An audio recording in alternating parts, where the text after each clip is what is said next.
جو حواس خمسہ میں سے ایک چیز ہے نا یہ آگ بتا رہی ہے کہ یہ مسجد ہے. آپ نے دیکھا مسجد ہے, وضو خانے میں کیوں جا کر نہیں بیٹھے آپ؟ کیونکہ آگ آپ کو بتا رہی ہے ہاتھ پیر دھو کے جانا ہے, یہاں سے نکلو اندر جا کے بیٹھو, یہاں پہ عبادت کرنا ہے. یہ آنکھ نے آپ کو بتایا. یہ آنکھ کے ذریعے سے ہم کسی بھی چیز کو جانتے اور پہچانتے ہیں. اس کے بعد آئی ہے ناک کے ذریعے سونگتے ہیں نا, سونگنے کے بعد پتہ چلتا ہے یہ بدبودار ہے یا خوشبودار ہے, یہ گڈ اسمیل ہے کیا بیڈ اسمیل ہے, یہ سگندھ ہے کیا درگندھ ہے. کیسے پتہ چلے گا؟ ناک سے. آپ ناک کے ذریعے کسی بھی چیز کی شناخت کرتے ہیں, شناخت ہو جاتی ہے. آپ کو اندھوں کو آپ نے دیکھا ہوگا جن کی آنکھ نہیں ہوتی نا, مگر آنکھ نہیں ہونے کے باوجود بھی دوسرے سینس کام کر رہے ہوتے ہیں. وہ آواز سن کر پتہ چلتا ہے کہ ہم ریلوے کے قریب سے جا رہے ہیں. ٹرین کی آواز سنتے, بس کی آواز سن کر, گاڑی کی آواز سن کر انہیں پتہ چلتا ہے. اور چھوٹی سی لاٹھی ٹھوک کر وہ بتاتے ہیں کہ یہ کھڈا آنے والا ہے, یہ سیمنٹڈ روڈ ہے. سینس اللہ نے بٹھایا ہوا ہے ہمارے جسم کے اندر, اس سے ان کا اندازہ لگ جاتا ہے. آنکھ نہ ہونے کے باوجود بھی دوسرے اعضاء سے وہ پہچان لیتے ہیں کہ کیا چیز ہے. اب ہم نے آنکھ سے پہچان لیا کہ یہ مسجد ہے, دیکھ لیا ہم نے, یعنی دیکھنے کے ذریعے. دوسری چیز سونگنے کے ذریعے, سونگنے سے پتہ چلتا ہے یہ بدبو ہے, خوشبو ہے. اسی طرح زبان کے ذریعے سے, چکھنے سے. زبان یہ بتا رہی ہے کہ کھٹا ہے, میٹھا ہے, کھارا ہے, کڑوا ہے. زبان ہمیں بتائے گی, یعنی ہم چکھیں گے تو ہمیں فوراً سمجھ میں آئے گا یہ کھانے کے لائق ہے بھی کیا نہیں ہے. جیسے منہ کے اندر آئے گا تو ہمیں کوئی بولے گا نہیں یہ آم ہے, یہ آم کھانا چاہیے, گٹلی پھینکنا چاہیے. کس نے بتایا تھا؟ یہ زبان آپ کو سمجھا رہی ہے. کیلا ہاتھ میں آیا تو چھلکا پھینک دیا, کیلا کھایا, کیوں؟ کس نے بولا آپ کو؟ زبان بول رہی ہے کھانا کیا ہے اور پھینکنا کیا ہے. اللہ نے یہ سینس بٹایا ہے, سینسر سے سارے ہی ہمارے. ایک آنکھ, دوسری ناک, تیسری زبان ہماری, اور چوتھی کان ہمارے. ہم کان کے ذریعے سنتے ہیں نا, سن کر پتہ چلتے کہ بولنے والا لڑکا ہے کیا لڑکی ہے, بولنے والا بوڑھا بول رہا ہے یا بچہ بول رہا ہے, یہ آواز بلی کی ہے یا آواز کتے کی ہے, یہ کوئل کی آواز ہے یا کوے کی آواز ہے. کون بول رہا ہے آپ کو؟ یہ کان پہچان بتائیں گے آپ کو, کان بتائیں گے. جیسے ہی کوے کی آواز آئے گی آپ بغیر دیکھے ہوئے کہیں گے کان نے بتا دیا وہ باہر کوا بلا رہا ہے. اسی طرح پانچواں اعضاء یہ ہے کہ ہاتھ, پورا جسم بھی ہے, چھو کر یعنی ٹچ کر کے ہم پہچان لیتے ہیں کہ یہ چیز کڑک ہے, یہ ٹھنڈی ہے, گرم ہے, نرم ہے, کیا ہے.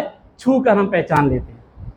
یعنی خلاصہ کلام یہ ہوا کہ 5 ایسے حواس خمسہ ہے, جنانیندری کہتے ہیں ان کو مراٹھی کے اندر, جنانیندری, جن کے ذریعے ہمیں جنان ملتا ہے, علم ہوتا ہے, پہچان ہوتی ہے, جان جاتے ہیں کہ کیا چیز ہے.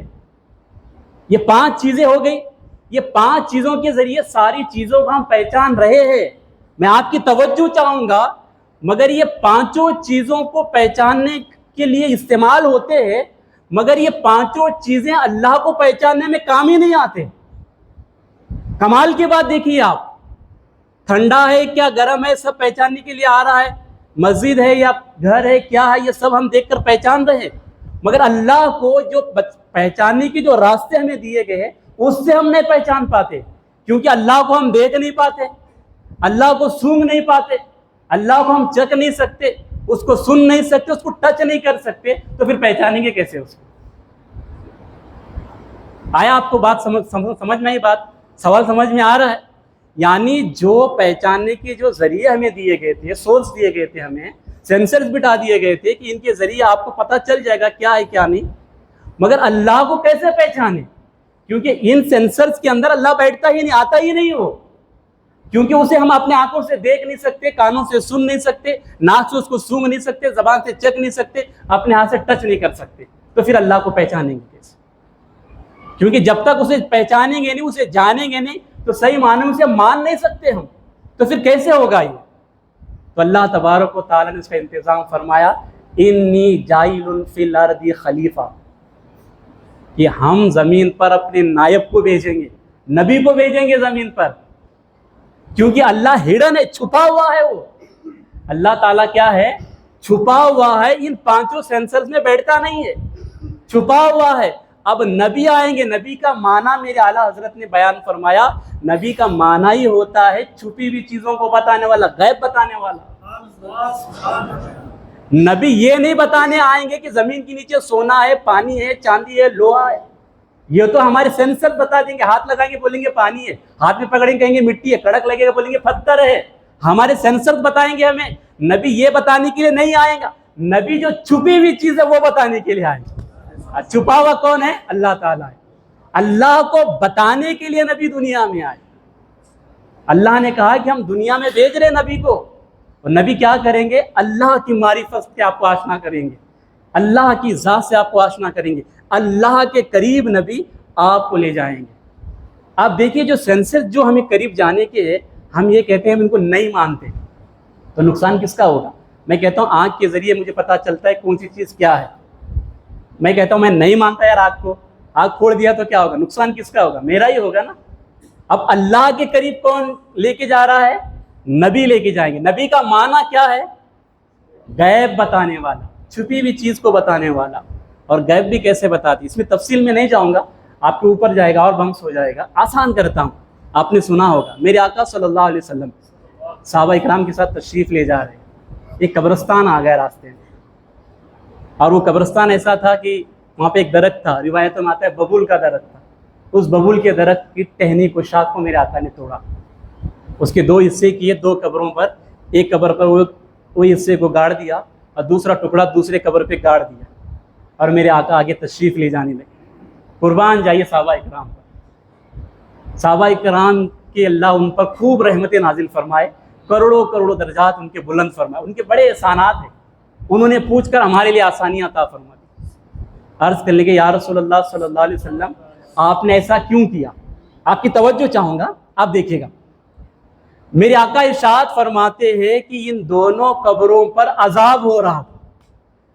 یہ کون سی چیز ہے؟ چھپی ہوئی چیز ہے. صحابہ کرام ساتھ میں جا رہے ہیں, اور بھی لوگ گزرتے. قبر کے اندر مردوں پہ کیا ہو رہا ہے؟ عذاب ہو رہا ہے. کہا حضور عذاب ہو رہا ہے, تو آپ نے یہ جو ٹکڑے چند شاخیں توڑ کے ڈالے نا اس کے اوپر رکھ دیے, تو اس سے کیا ہوگا؟ کہا جب تک یہ تر رہے گی, یعنی گیلی رہے گی, تر و تازہ رہے گی, اللہ کا ذکر کرتی رہے گی, یہ ذکر کے برکت سے ان کے عذاب میں تخفیف ہوگی, یعنی کمی ہوگی. سبحان اللہ. اب ذرا ٹھہریے, مزاروں پر جو پھول چڑھاتے ہیں نا, گلاب رکھتے ہیں ہم, مجھے آپ بتائیے یہ بدعت ہے کیا سنت ہے؟ لوگ اس کو بدعت کو بدعت بولنا شروع کر دیتے ہیں, ہے نا. آپ ہی بولیے انصاف سے کیا ہے؟ سنت ہے نا. اس دور میں اس زمین پر ببول کے علاوہ کچھ اگتا ہی نہیں تھا, اور میرے آقا کے قدمین شریفین کے صدقے ہمیں گلاب مل رہے, ہم بزرگان دین کے اوپر گلاب رکھ دیا, تو یہ سنت ہی ہے صاحب. اچھا دوسری بات یہ ہے کہ ان پہ عذاب ہو رہا تھا نا, تو میرے آقا فرماتے ہیں جن کے برکت ذکر کریں گے جب تک تر رہیں گی ٹہنیاں, تو عذاب تخفیف ہوگی. اور جو قبر کے اندر نیکوکار ہوگا, توجہ, گنہگار قبر کے اندر ہے, آپ نے تر چیز رکھی ذکر کرنے والے, تو اس کے قبر میں اس کے عذاب میں تخفیف ہوگی. اگر نیکوکار اندر ہے پھر بھی آپ گلاب رکھ دیا, تو اللہ اس کے درجات کو بلند کرے گا, درجات کو بلند کرے گا اس کے. اب دیکھیے یہاں پر کتنی پیاری بات, چھوٹا سا واقعہ, روایت ہے چھوٹی سی, مگر سیکھنے کو اس میں کتنا کچھ ہے. نمبر 1, صحابہ اکرام رضوان اللہ تعالیٰ نے پوچھ لیا کیا ماجرا ہے. میرے آقا فرماتے یا رسول اللہ صلی اللہ علیہ وسلم عذاب ہو رہا تو کیوں ہو رہا ہے, کیا وجہ, عذاب کیوں ہو رہا ہے ان کے اوپر؟ اب میرے آقا کیا فرماتے ہیں کہ 2 قبریں, اس کے اندر ایک قبر کی طرف اشارہ فرما کر ارشاد فرمایا کہ یہ قبر والا پیشاب کے چھینٹوں سے بچتا نہیں تھا. یعنی جب پیشاب کرتا چھینٹے اڑتے تھے نا, اس سے وہ پرہیز نہیں کرتا تھا, بچتا نہیں تھا, دھوتا نہیں تھا, ان سے بچنے کی کوشش نہیں کرتا تھا, تو اس کی وجہ سے عذاب ہو رہا ہے. یہ کب نہیں بچتا تھا؟ زندگی میں. میرے آقا کب بتا رہے؟ اس کی انتقال کے بعد بتا رہے, یعنی جو بھوت کال میں اس نے کیا تھا, ماضی میں جو کیا تھا نا, میرے آقا وہ بتا رہے کہ اس وقت وہ پیشاب کے چھینٹوں سے بچتا نہیں تھا. اور دوسرا چغل کھوری کرتا تھا, ادھر لگائی ادھر بجھا دی, ادھر کی بجھائی ادھر لگائی, یہی کام چغل کھوری کرنا, ادھر کا ادھر ادھر کا ادھر. چغل کھوری کرنے کی وجہ سے عذاب میں مبتلا تھا. اب مجھے بتائیے دونوں کے جو اعمال ہیں میرے آقا اس وقت کے بتا رہے ہیں, ماضی میں جو انہوں نے کیے تھے وہ بتا رہے, اور پریزنٹ میں ان کے اوپر کیا ہو رہا ہے, عذاب ہو رہا ہے وہ بھی بتا رہے, فیوچر میں عذاب کیسے دور ہوگا وہ بھی بتا رہے. یعنی اسی قبرستان میں کھڑے ہو کر میرے آقا تینوں چھپی ہوئی چیزیں بتا رہے, ماضی بھی بتا رہے, حال بھی بتا رہے, مستقبل بھی بتا رہے. یعنی پاسٹ کو بھی بتایا, پریزنٹ کو بھی بتایا, فیوچر کو بھی بتایا. اسی کو غیب بتانے والا کہتے ہیں. اور میرے آقا پھر اللہ کو بتانے کے لیے دنیا میں تشریف لائے. لوگوں نے کیا سمجھ لیا کہ ہمیں پانی کہاں ہے وہ بتائیں گے, امریکہ کہاں ہے وہ بتائیں گے, وہ تو ہم جان لیں گے ٹیکنالوجی کے ذریعے, اس کی حاجت ہی نہیں پڑتی. اور حواس خمسہ کے ذریعے ساری چیزیں ہمیں معلوم پڑ جاتی ہے. جو ہڈن ہے, جو چھپا ہوا ہے, اس کو بتانے کے لیے دنیا میں اللہ کے نبی تشریف لائے. میرے آقا علیہ الصلوۃ و تسلیم کے پیارے دیوانوں, جب نبی دنیا میں تشریف لائے نا, تو پھر میرے آقا نے دنیا کو اسلام پھیلایا, لوگوں کو اللہ کی معرفت دلائی. اس کے بعد پھر اللہ نے فرمایا ولا کی رسول اللہ خاتم النبی کی, ہمارے نبی کو دنیا میں بھیج کر اب نے فرمایا محبوب تمہارے بعد اب دنیا میں کوئی نبی نہیں آنے, نبوت کا سلسلہ بند, دروازہ بند. کیا اب نبی کی ضرورت نہیں ہے؟ کیا اب آنے والے لوگ بغیر نبی کے اللہ کو جان لیں گے, پہچان لیں گے؟ تو رب نے فرمایا ایسا نہیں ہے. جو کام نبی اللہ تک پہنچانے کے لیے لوگوں کے ساتھ کرتے تھے, اب وہی کام ولی کریں. یعنی جو کام اللہ کی معرفت لوگوں تک, اللہ کی پہچان بتا رہے تھے, اللہ کے قریب کرنے والا جو کام نبی کرتے تھے, اب وہی کام ولی کریں گے. اسی لیے فرمایا جاتا کہ ہر ولی کسی نہ کسی نبی کا پرتو ہوتا ہے, شیڈو ہوتا ہے, اس کے نقش قدم پر سلوک کرتا ہے. ولی کوئی نہ کوئی ہوگا, ولی کسی نہ کسی نبی کا وہ شیڈو ضرور ہوگا. تو اب مجھے بتائیے ولیوں کو ماننا ضروری ہے کیا نہیں؟ اگر آپ نہیں مانیں گے تو اللہ کی معرفت حاصل ہی نہیں ہوگی, وہاں تک پہنچ ہی نہیں پائیں گے. اچھا ایک چیز اچھی یہ ہوئی, فقہاء کرام فرماتے ہیں کہ اگر کوئی خدا نہ خواستہ کسی نبی کو نہیں مانتا ہے تو اسلام سے خارج ہو جائے گا, وہ کافر ہو جائے گا. اگر وہی کوئی بندہ ولی کو نہیں مانتا ہے تو وہ کافر نہیں ہوگا, گمراہ ہوگا. یہ اللہ نے احسان کر دیا ولی کو بیچ میں لا کر. اگر کوئی سرفراز آج کی ٹیکنالوجی کو دیکھ کر ہو کہ میں نبی کو نہیں مانتا کہتا تو فوراً اسلام سے خارج ہو جاتا. اگر آج کوئی ایسا کہتا ہے تو ابھی بھی اندر ہے, ابھی بھی اندر ہے مگر گمراہ ہے, راستہ چھوڑا ہوا ہے. اگر توفیق ہوئی تو پھر انشاءاللہ آ جائے گا اندر, ابھی آؤٹ نہیں ہوا ہے, ابھی وہ تھرڈ امپائر کے پاس گیا ہوا, ڈیسیجن چل رہا ہے کیا ہونے والا ہے کیا نہیں. تو میرے آقا علیہ الصلوۃ والتسلیم کے پیارے دیوانوں, بتایا یہ جاتا ہے کہ ہر ولی کسی نہ کسی نبی کا پرتو ہوتا ہے, یعنی ان کے نقش قدم پر سلوک کرتا ہے. آپ جانتے ہیں مخدوم سمنانی رحمۃ اللہ علیہ, بہت بڑا نام ہے, آپ حضرت عیسیٰ علیہ السلام کے پرتو تھے. حضرت عیسیٰ علیہ السلام, اللہ کے نبی حضرت عیسیٰ علیہ السلام مٹی کی چڑیا بنا کے پھونک دیتے, وہ زندہ چڑیا کی طرح اڑنے لگ جاتی تھی. اور جو آنکھوں کا اندھا ہوتا اس کے چہرے پہ ہاتھ پھیر دیتے, آنکھ آ جایا کرتی تھی. کوڑی کو آپ شفا مل جایا کرتی تھی. ٹھوکر مارتے مردہ اٹھ کے بیٹھ کے باتیں کرنے لگ جاتا. حضرت مخدوم سمنانی کے ایک مرید راستے سے گزر رہا تھا, وہ دیوی بیٹی تھی, اس کے اوپر دل آ گیا اس کا, کھڑے ہو کے دیکھنے لگا. آپ نے پوچھا کیا کر رہا ہے بیٹا؟ کہنے لگا حضرت دل آ گیا, شادی کرنا چاہتا ہوں. آپ نے کہا نیچے اتارا, کر لے شادی. اس کے اندر مورتی کے اندر جان آ گئی, وہ نیچے آ گئی, دونوں کی شادی ہوئی, بچے بھی ہو گئے. لوگوں نے کہا حضور یہ کیا ہے؟ کہا میں حضرت عیسیٰ علیہ السلام کا شیڈو ہوں, ان کے نقش قدم پر میرا سلوک ہوا ہے. انہوں نے مردوں کو زندہ کیا تھا, مٹی کی چڑیا میں جان ڈال دی تھی, میں نے بھی مٹی میں جان ڈال دی.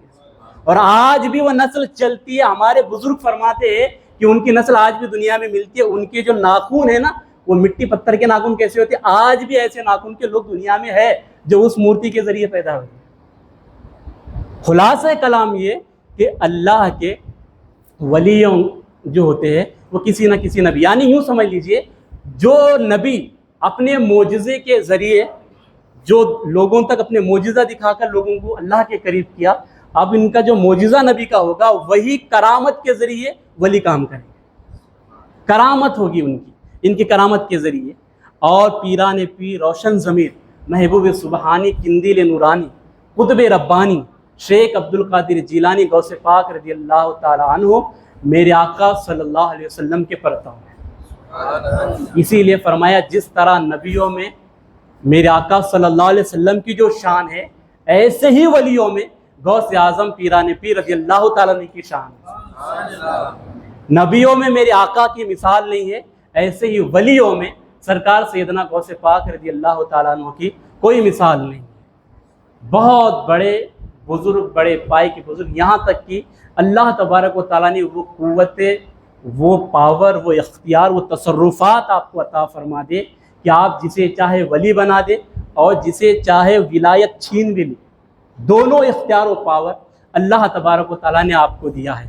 اور جو آپ کا نام لیا، اچھے میاں علیہ رحمہ فرماتے ہیں بہت سارے لوگ ایسے ہیں غوث غوث کہتے ہوئے اللہ نے ان کو غوث بنا دیا، دوسرا وظیفہ ہی نہیں کیا انہوں نے، خالی بس غوث بیٹھے یا غوث اٹھے یا غوث چلتے پھرتے یا غوث کرتے رہے۔ اللہ تبارک و تعالیٰ نے غوثیت کا مقام انہیں عطا فرما دیا، وہ شان آپ کی ہے۔ بس ضرورت اس بات کی ہے کہ بندہ سچے دل سے مانے نا۔ جو ہم 11ویں شریف کرتے نا، یہ آپ کو لگتا ہے چھوٹا موٹا کام ہے، اس کی اتنی زیادہ فضیلت ہے، اتنی زیادہ فضیلت ہے۔ آپ جو تمنا لے کر اس محفل میں آئے ہیں نا، ضرور وہ تمنا پوری ہو جائے گی انشاءاللہ عز و جل۔ آپ یقین جانیں، جو بے روزگار ہے، بے اولاد ہے، قرض میں ڈوبا ہوا ہے، پریشان حال ہے، دنیا کی جتنی بھی پریشانیاں وہ بھی دور ہوں گی، آخرت کی بھی دور ہو جائے گی، کیونکہ غوث پاک رضی اللہ تعالیٰ عنہ فرماتے مریدی لا تقف اللہ ربی، میرے مرید تجھے خوف کرنے کی ضرورت نہیں ہے۔ کہا کیوں؟ کیونکہ اللہ میرا رب ہے، اللہ جو ہے نا میرا رب ہے، اس نے مجھے اتنے تصرفات دیے ہیں کہ تجھے ڈرنے کی ضرورت نہیں۔ میں مغرب میں ہوں، تو مشرق میں ہے، اور تیرے پیر کے اوپر سمجھ لے تیرا تہبند نکل گیا یا پھر وہ بے پردہ ہو گیا، وہ حصہ میں ڈھانکنے کی طاقت رکھتی ہے، یعنی اللہ نے وہ طاقت، وہ قوت مجھے عطا فرمائی ہے، تو تجھے ڈرنے اور گھبرانے کی ضرورت نہیں ہے۔ مگر یہ ہے کہ تم دل سے یا غوث المدد کہو گے، آج بھی مدد آ جائے گی۔ اور یہ میں ایسے ہی جوش دلانے کے لیے نہیں کہہ رہا ہوں، بہت سارے واقعات کتابوں میں آج بھی ملتے ہیں۔ اور ذرا پرانا ہمارے ہی دیش کا واقعہ، راجہ رنجیت سنگھ بادشاہ تھا ایک انگریزوں کے دور کا، اس ٹائم پہ شروع میں انگریزوں نے بڑے شان سے انٹری لی تھی ہندوستان کے اندر۔ تو اس دور کا واقعہ یوں تھا کہ ہماری ہندوستان کی زمین کے اندر نا محبت کی زمین ہے، بھائی چارگی کی زمین نہیں ہے۔ اس کی وجہ یہ ہے کہ اخوت محبت ہے، یہاں پر آج بھی دیہاتوں میں جا کر دیکھیے ہندو مسلم بھائی بھائی کی طرح رہتے ہیں، ان کے فنکشنوں میں وہ آتے ہیں، ان کے فنکشنوں میں وہ آتے ہیں، ان کے سکھ دکھ میں یہ شریک ہوتے ہیں، ان کے سکھ دکھ میں یہ شریک ہوتے ہیں۔ یہ ہماری مٹی، ہندوستان کی مٹی محبت کی مٹی، وجہ کیا ہے؟ حضرت آدم علیہ السلام نے یہی قدم رکھا ہوا ہے، یہ ان کے قدمین شریف ہے، ان کی برکت، یا محبت ہے یا اخوت ہے، بھائی چارگی ہے ہماری مٹی کے اندر۔ اب ہوتا یہ تھا کہ وہاں پر ایک گاؤں تھا، بستی تھی، سب مل کے رہتے تھے، مل جل کے۔ مسلمان کا گھر تھا، تو وہ مسلمان ایک لڑکی جو تھی گھر کے اندر، اس کی غیر مسلم سہیلی تھی، اس کے ساتھ اس کا دوستانہ تھا۔ تو اب یہ ہر مہینے 11ویں شریف کو گھر والے کرتے تھے۔ اب وہ سہیلی تھی تو اپنی سہیلی کو دعوت دیتی تھی کہ آپ میرے گھر پہ آئیے، دعوت ہے، 11ویں شریف ہے ہمارے گھر پہ، کھانے کی دعوت ہے، سب لوگ مہمان آ رہے ہیں، آپ بھی آ جائیے۔ وہ پوچھتی ہے ہر مہینہ آپ 11ویں کرتی ہے کیا ہے؟ تو غوث پاک کے قصے سناتی تھی۔ ہمارے پیرانے پیر، بڑے پیر، بہت اللہ نے انہیں بہت قوت دی ہے، طاقت دی ہے، مدد کے لیے آتے ہیں، ہم ان کے چاہنے والے ہیں۔ اللہ تعالیٰ نے ان کو پیرانے پیر بنایا، پیروں کے پیر ہے وہ۔ یہاں تک کہ غوث پاک خود فرماتے، اعلیٰ حضرت فتح رضوی شریف میں لکھا ہوا ہے کہ غوث پاک فرماتے ہیں کہ تمام انسان ہے نا، ان انسانوں کے پیر ہے، انسانوں کے پیر ہے، تمام انسانوں کے پیر۔ غوث پاک فرماتے تمام انسانوں کے پیر ہے نا، ان پیروں کا پیر میں ہوں۔ اور آگے مزید فرماتے ہیں کہ جنات ہے، ان کے اندر بھی پیری مریدی ہے، جنات کے بھی پیر ہے، کہ جنات کے پیروں کا پیر بھی میں ہوں۔ سبحان اللہ۔ حتیٰ کہ یہاں تک فرما دیا فرشتے ہیں، فرشتوں کے بھی پیر ہے، فرشتوں کے پیروں کا پیر عبد القادر جیلانی۔ سبحان اللہ۔ یہ غوث پاک کی شان۔ تو وہ اپنے سہیلی کو کہتی تھی کہ غوث پاک مدد کے لیے آتے ہیں، غوث پاک جب بھی مشکل میں بلا وہ مدد کرتے ہیں، ہمارے پیر ہے، ان سے ہماری ہر بگڑی بنتی ہے، ان سے ہماری ہر بگڑی بنتی ہے۔ تو جب بھی 11ویں شریف میں آتی، روز ہر مہینہ نئے نئے قصے سنتی تھی۔ مگر ہوتا یہ تھا کہ اسی محلے کے اندر جہاں پر مسلمان بھی رہتے تھے، غیر مسلم بھی رہتے تھے، تو ایک بد عقیدہ بھی رہتا تھا، یعنی غوث پاک کو نہیں ماننے والا، وہ بھی رہتا تھا۔ اب ہوتا یہ تھا کہ وہ غیر مسلم جو لڑکی ہے نا، اس پہ بری نظر رکھا ہوا تھا، جب کہ وہ شادی شدہ تھی، پھر بھی اس کی نیت خراب تھی یہاں پر، مگر بد عقیدہ تھا۔ اسی لیے صوفیہ فرماتے ہیں کہ کسی کے دل میں